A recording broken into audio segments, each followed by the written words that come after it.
Pilot की dress में राष्ट्रपति द्रौपदी मुर्मू ने सुखोई जेट से भरी उड़ान। प्रतिभा पाटिल के बाद ऐसा करने वाली दूसरी महिला प्रेसिडेंट बनी द्रौपदी मुर्मू। तेजपुर स्टेशन पर की सुरक्षित लैंडिंग।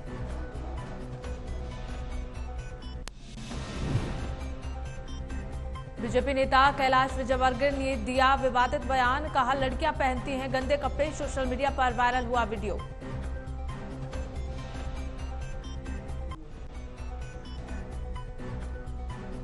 देश में 31,000 के पार पहुंचे कोरोना के एक्टिव केस। 6100 से ज्यादा नए मामले आज सामने। कोरोना से मौत की संख्या में हुआ इजाफा।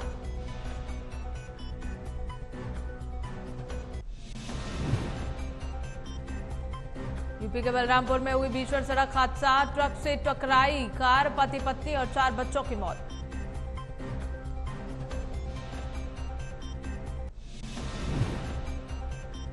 आत्मसमर्पण करने का आज आखिरी दिन। तिहाड़ जेल के बाहर लगी कैदियों की लंबी कतार। कोरोना की वजह से पैरोल पर मिली थी रिहाई।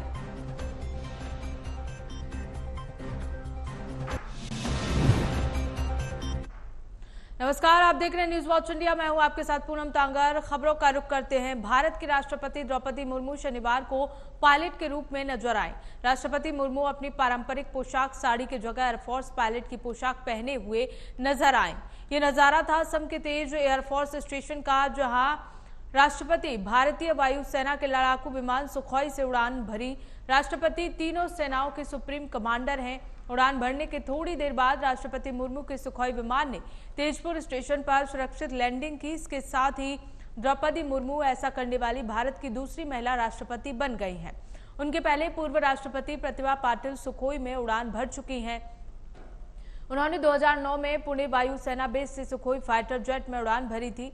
राष्ट्रपति मुर्मू ने सुखोई के MK-30I से उड़ान भरी। ये 2 सीटों वाला लड़ाकू विमान है जिसे रूस ने विकसित किया है। भारत के हिंदुस्तान एरोनॉटिक्स लिमिटेड ने लाइसेंस के तहत इसको बनाया है। राष्ट्रपति द्रौपदी मुर्मू 3 दिन के असम दौरे पर हैं। महामहिम 6 अप्रैल को असम पहुंची थी। पहले दिन उन्होंने काजीरंगा राष्ट्रीय उद्यान का उद्घाटन किया। इसके बाद 7 अप्रैल को राष्ट्रपति ने माउंट कंचनजंगा अभियान 2023 को हरी झंडी दिखाई। शुक्रवार को 2 दिवसीय गज महोत्सव का उद्घाटन किया और उसके बाद गुवाहाटी उच्च न्यायालय के 75 साल पूरे होने पर आयोजित जश्न में शामिल हुई।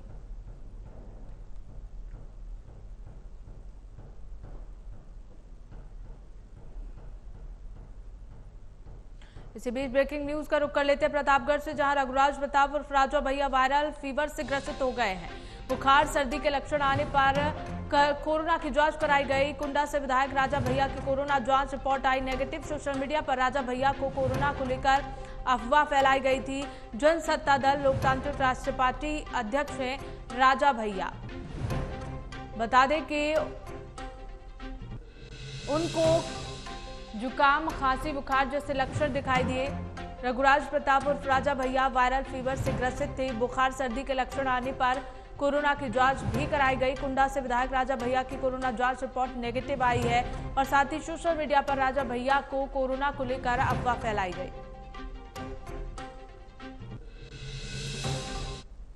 तो वहीं बीजेपी के राष्ट्रीय महासचिव कैलाश विजयवर्गीय एक बार फिर अपने बयान की वजह से विवादों में फंसते हुए दिखाई दे रहे हैं। इस बार उनका सोशल मीडिया पर हनुमान जयंती का एक वीडियो वायरल हो रहा है। इसमें कैलाश विजयवर्गीय बोल रहे हैं कि कुछ महिलाएं ऐसे कपड़े पहनकर निकलती हैं कि मन करता है उनको कार से उतरकर थप्पड़ मार दें। वो पूरी शूरपण खा लगती हैं। इस वीडियो में कैलाश कहते हुए नजर आ रहे हैं, मैं कभी कभी देखता हूं, मैं आज भी जब निकलता हूं पढ़े लिखे नौजवानों बच्चों को झूमते हुए देखता हूं तो सच में ऐसी इच्छा होती है कि 5-7 ऐसे ही लगा दूं कि उनका नशा उतर जाए। हनुमान जयंती पर झूठ नहीं बोलूंगा। लड़कियां भी इतने गंदे कपड़े पहनकर निकलती हैं। अपनी महिलाओं को देवी बोला जाता है, उनमें देवी का स्वरूप ही नहीं दिखता। बिल्कुल शूरपण खा लगती हैं। नशा उतर जाएगा। सच में क्या भगवान की कसम खा के हनुमान जयंती को झूठ नहीं बोलना। और लड़कियां भी इतने गंदे कपड़े पहन के निकलती है कि अपन महिलाओं को देवी बोलते हैं। मैं रात में जब निकलता हूँ और पढ़े लिखे नौजवानों को बच्चों को जब झूमते हुए देखता हूँ तो सच में ऐसी इच्छा होती कि उतर के और इनमें 5-7 ऐसे में नशा उतर जाए। सच में क्या भगवान की कसम खा के हनुमान जयंती को झूठ नहीं बोलना। और लड़कियां भी इतने मैं रात में जब निकलता हूँ और पढ़े लिखे नौजवानों को, बच्चों को जब झूमते हुए देखता हूँ तो सच में ऐसी इच्छा होती कि उतर के और इनमें 5-7 ऐसे लोग नशा उतर जाए। सच में क्या भगवान की कसम खा के हनुमान जयंती को झूठ नहीं बोल रहा। और लड़कियां भी इतने गंदे कपड़े पहन के निकलती है कि अपन महिलाओं को देवी बोलते हैं, उनमें देवी का स्वरूप नहीं दिखता, बिल्कुल सुपर्ण सा लगती है एकदम। सच में अच्छे सुंदर भगवान ने शरीर किया है, तो जरा अच्छे कपड़े पहनो यार, बच्चों को आप संस्कार डालिए। मैं बहुत चिंतित हूँ इंदौर हर बात में ना। तो वहीं भोजपुरी अभिनेत्री आकांक्षा दुबे के सुसाइड का मामला, आरोपी सिंगर समर सिंह पहुंचा वाराणसी। आरोपी समर सिंह को आज रिमांड पर मजिस्ट्रेट में पेश करेगी पुलिस। सुसाइड मामले में मुख्य आरोपी है सिंगर समर सिंह। गाजियाबाद से समर सिंह को पुलिस ने गिरफ्तार किया था। सिंगर समर सिंह पर प्रताड़ना के आरोप लगाए जा रहे हैं। तो आकांक्षा दुबे हत्याकांड मामले को लेकर सिंगर समर सिंह पर प्रताड़ना के लगातार आरोप लग रहे हैं और इसे लेकर अब सिंगर समर सिंह वाराणसी पहुंच गया है। आरोपी सिंगर समर सिंह वाराणसी पहुंचा। आरोपी समर सिंह आज रिमांड मजिस्ट्रेट में पेश किया जाएगा। जी, आकांक्षा दुबे की जो आत्महत्या प्रकरण है उसमें समर सिंह की गिरफ्तारी हुई है और आज कोर्ट में उनको पेश किया जाएगा। चूंकि आज सिविल कोर्ट बंद है इसलिए स्पेशल रिमांड मजिस्ट्रेट बैठते हैं, वो लगभग 2 बजे बैठेंगे तो उनको माननीय न्यायालय में पेश किया जाएगा। चूंकि आज उनके बेल वगैरह पे सुनवाई नहीं होगी और इसलिए कोई डेट लगेगी। को लेकर हमारे सहयोगी प्रशांत श्रीवास्तव हमारे साथ जुड़ गए। आइए उनसे जान लेते हैं। प्रशांत, क्या कुछ अपडेट है समर सिंह को लेकर? जी बिल्कुल, आज सवेरे समर सिंह को वाराणसी लाया गया है, उनको पुलिस लाइन में रखा गया है। आपको बता दें कि अब उनकी पेशी आज 2 बजे होने वाली थी मजिस्ट्रेट के यहाँ, जिसके बाद उनको रिमांड की डिमांड की जाएगी, लेकिन ये रिमांड नहीं मिल पाएगी क्योंकि सोमवार को जब परमानेंट बैठेंगे जज उसके बाद ही पुलिस को रिमांड मिल पाएगी। जी प्रशांत जी, अब आगे क्या कार्रवाई की जाएगी प्रशासन की ओर से और किस तरह के आरोप समर सिंह पर लगाए गए हैं? जी, जितने भी साक्ष्य थे पुलिस ने उसको जुटा लिया है। उसके साथ ही अब जल्द ही उनकी रिमांड की डिमांड की जाएगी। मंडे को जब कोर्ट खोलेगा तब कोर्ट से पुलिस जो है कोर्ट से रिमांड की डिमांड करेगी। जी प्रशांत जी, बहुत बहुत शुक्रिया आप हमारे साथ जुड़ने के लिए।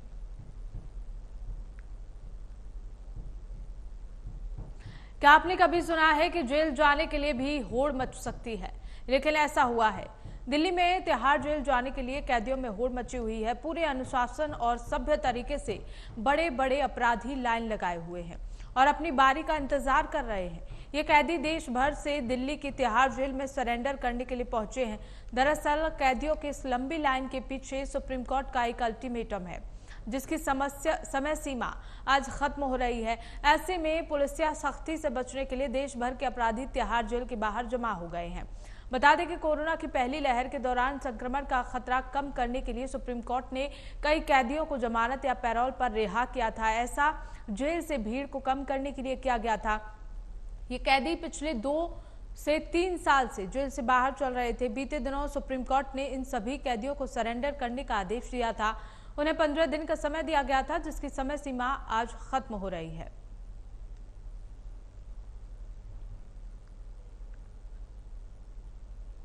तो वहीं बीजेपी महानगर महिला मोर्चा के बैनर तले आगरा की मातृशक्ति ने पूर्व मुख्यमंत्री डॉक्टर दिनेश शर्मा का नॉर्थ विजयनगर कॉलोनी में स्वागत किया।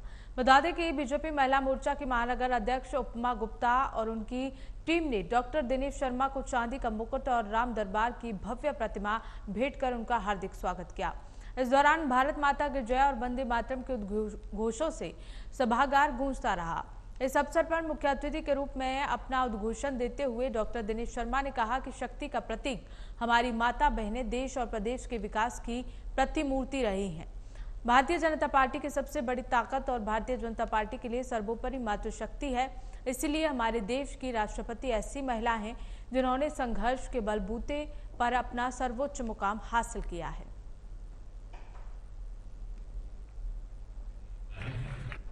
जब जन्म होता है ना तो हरि के नाम के साथ, और जब मृत्यु होती है तो हरि धाम में जाता है आदमी। और इस बीच में जो कुकृत्य करता है उसका परिणाम उसको इसी पृथ्वी पर मिलता है। राम तो कण कण में व्याप्त हैं और राम को हवा में कौन करेगा?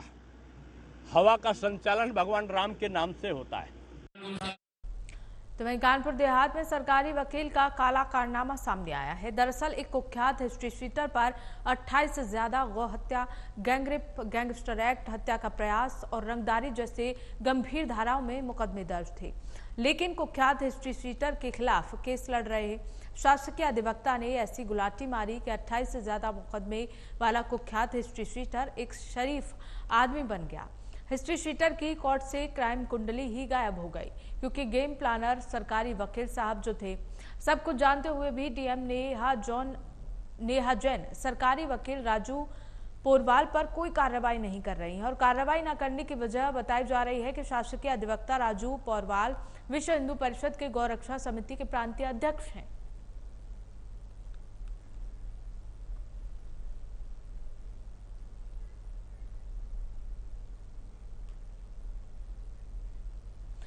तो वहीं यूपी में कोविड केसों में एकाएक हुई तेज बढ़ोतरी से स्वास्थ्य महकमा चौकन्ना हो गया है। प्रदेश सरकार ने सभी कोविड पॉजिटिव नमूनों की जीनोम सीक्वेंसिंग करने के आदेश दिए हैं। सरकारी और निजी अस्पतालों के ओपीडी में आ रहे ऐसे लोग जिन्हें सर्दी, जुकाम, बुखार और सांस लेने में दिक्कत है, उनकी 24 घंटे के अंदर कोरोना जांच कराने के निर्देश भी दिए गए हैं।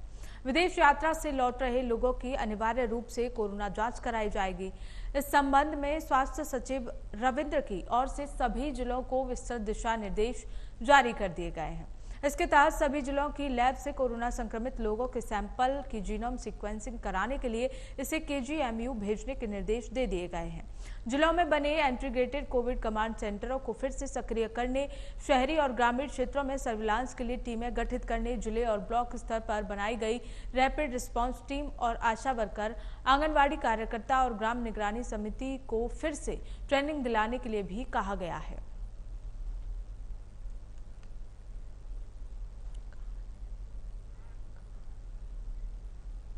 इसी खबर को लेकर लखनऊ से हमारे संवाददाता सिद्धार्थ ज्यादा जानकारी के साथ जुड़ गए हैं। आइए उनसे जान लेते हैं। सिद्धार्थ, लगातार दिल्ली में खबरें सामने आ रही हैं, कोरोना केस बढ़ रहे हैं, अब गाजियाबाद में भी और अब पूरे यूपी में तेजी से कोरोना जो है वो रफ्तार पकड़ रहा है। क्या कुछ अपडेट है? देखिए, बिल्कुल आपको बता दें, कोविड पॉजिटिव के नमूने जो है उनकी जीनोम सीक्वेंसिंग कराई जाएगी। कहीं ना कहीं फिर एक बार कोरोना में काफी इजाफा हो रहा है और लगभग इस समय जो प्रदेश में एक्टिव केस हो गए उनकी संख्या में भी काफी इजाफा हुआ है। लगभग जो एक्टिव मरीजों की संख्या है वो 1074 के करीब है और स्वास्थ्य विभाग इसको लेकर काफी अलर्ट मूड में। अब अगर कोई ओपीडी कराता है और उसके कहीं ना कहीं सर्दी, जुकाम जैसे लक्षण होंगे तो कहीं उनको तत्काल प्रभाव से उनकी जाँच की जाएगी और उनका जो सैंपल भेजा जाएगा उसकी जीनोम सीक्वेंसिंग कराई जाएगी। ये एक सरकार की ये कोशिश है कि लगातार जिस तरीके से कोरोना म्यूटेट कर रहा है और बार बार ये वायरस म्यूटेट कर जाता है और जो डॉक्टर्स बता रहे हैं कि कहीं ना कहीं अभी तक जो लक्षण निकल के आ रहे हैं वो हल्के निकल के आ रहे हैं, लेकिन कुछ लक्षणों में इस बार जो कोरोना हो रहा है लोगों में उसमें काफी परिवर्तन देखने को मिला है। इसको लेकर जो स्वास्थ्य महकमा है वो काफी सतर्क है।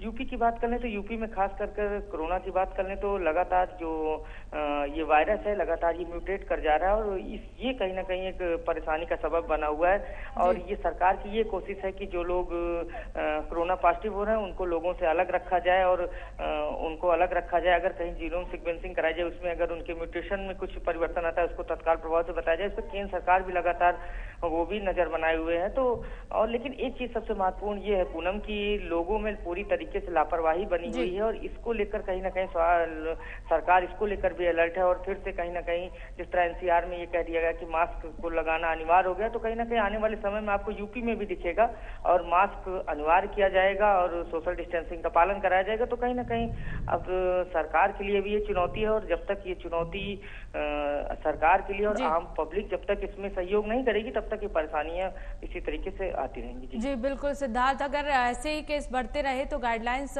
फॉलो करनी पड़ेंगी लोगों को। बहुत बहुत शुक्रिया हमारे साथ जुड़ने के लिए।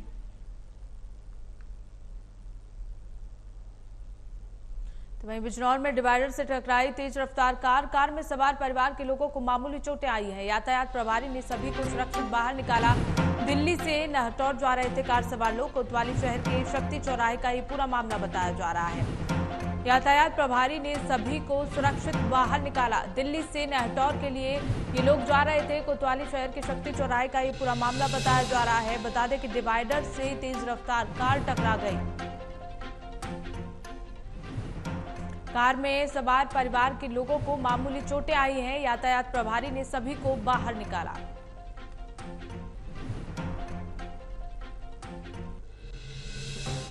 खबरों में आगे बढ़ते हैं। खबर आगरा से है, जहां किरावली के अमर गार्डन में फतेहपुर सीकरी विधानसभा के सांसद राजकुमार चाहर और विधायक चौधरी बाबूलाल का लोगों ने फूलमाला पहनाकर जोरदार स्वागत किया, जिसके बाद सांसद और विधायक ने संयुक्त रूप से सड़कों और नहरों के पुनर्निर्माण विकास कार्य का शिलान्यास किया। मुख्य रूप से फतेहपुर सीकरी नहर, जाऊज नहर, गोपऊ नहर और अन्य बड़ी नहरों और सड़कों का पुनर्निर्माण कार्यों का शिलान्यास किया। सांसद ने बताया कि आने वाले समय में किरावली से लेकर इटावा तक नेशनल हाईवे का कार्य माननीय नितिन गडकरी ने हमको दिया है। बहुत जल्दी इसका कार्य चालू होगा।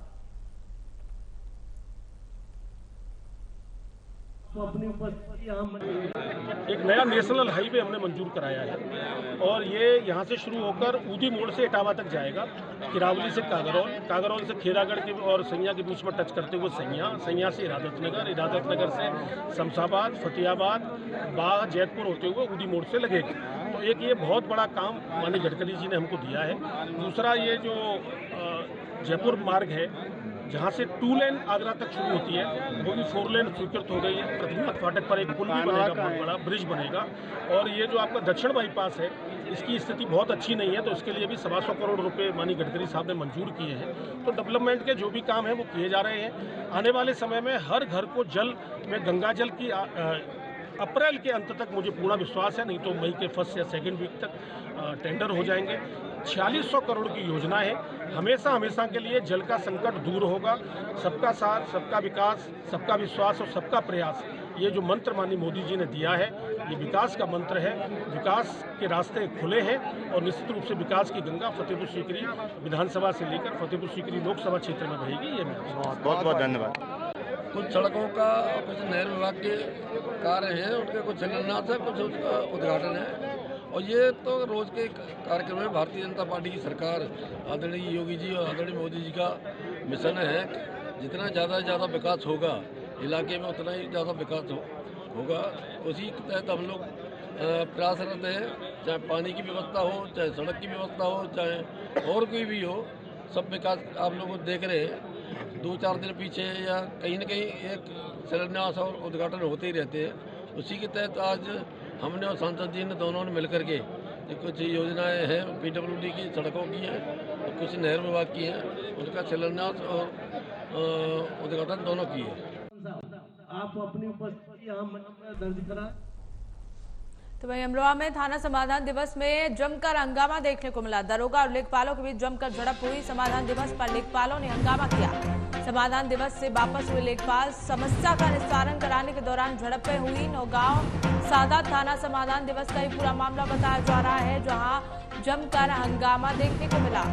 बता दें कि समस्या का निस्तारण करने के लिए दोनों में झड़पें हुई। नौगांव सादा का ये पूरा मामला बताया जा रहा है। थाना समाधान दिवस में जमकर हंगामा देखने को मिला। दरोगा और लेखपालों के बीच जमकर झड़प हुई। समाधान दिवस पर लेखपालों ने हंगामा किया और वापस लौट गए।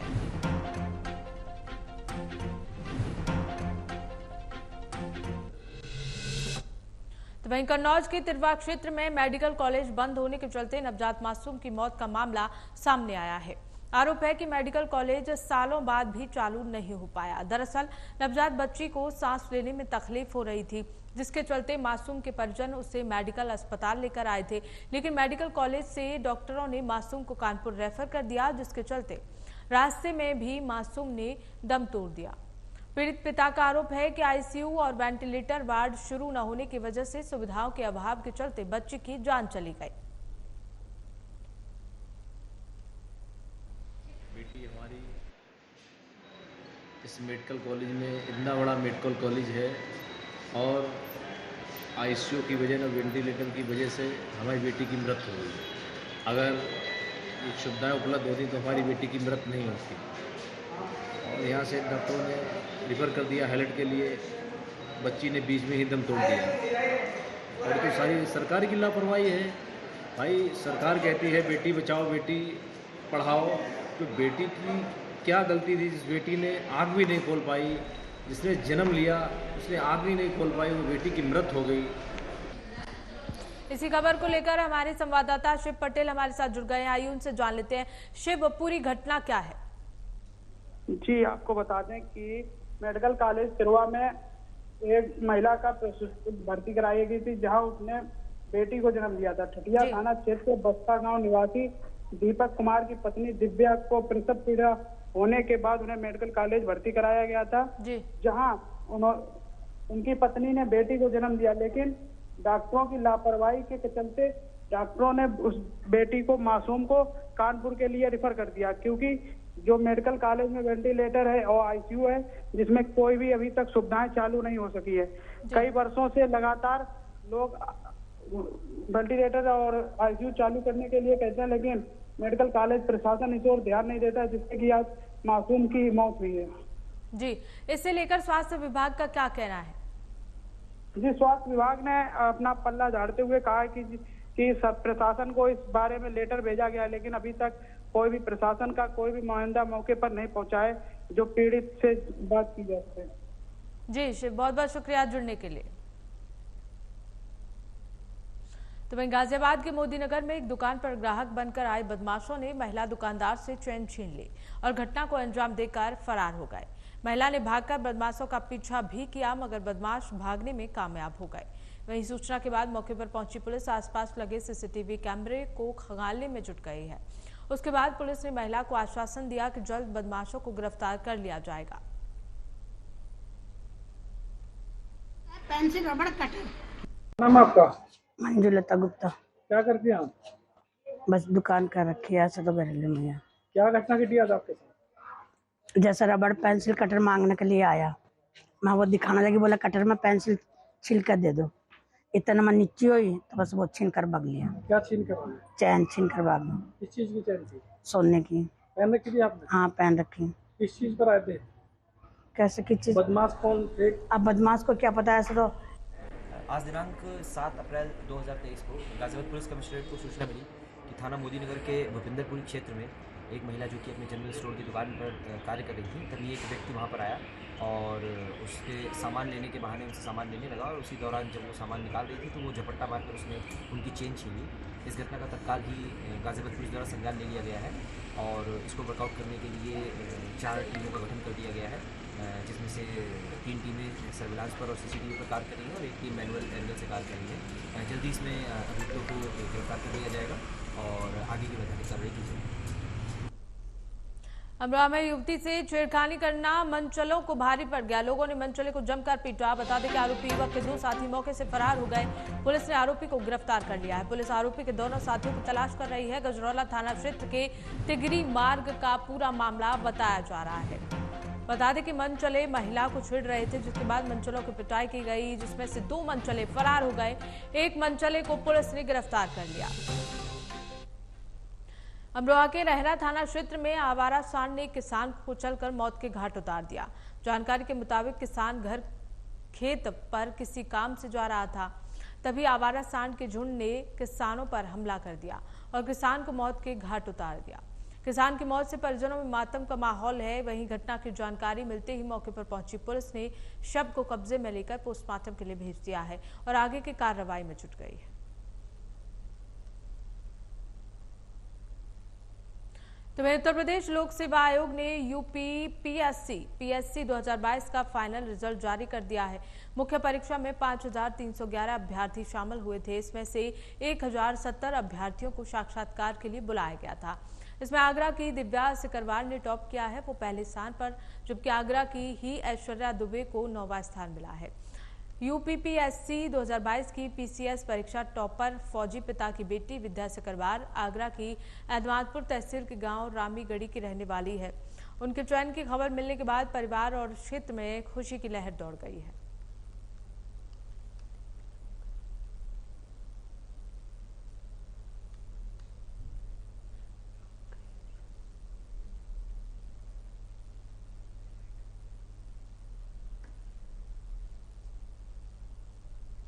तो उत्तर प्रदेश के आगरा में दिव्या सिकरवार के परिवार में खुशी का माहौल बना हुआ है। सभी खुशी मना रहे हैं। यूपी पीसीएस परीक्षा में दिव्या को पहला स्थान मिला है। इसे लेकर अब दिव्या सिकरवार ने टॉप किया और इसे लेकर अब सभी परिवार जो है वो एक दूसरे को मिठाई खिलाकर खुशी जाहिर कर रहा है। तस्वीरें उत्तर प्रदेश के आगरा की हैं, जहां देखिए किस तरह से परिवार दिव्या के टॉप करने पर खुशी मना रहा है।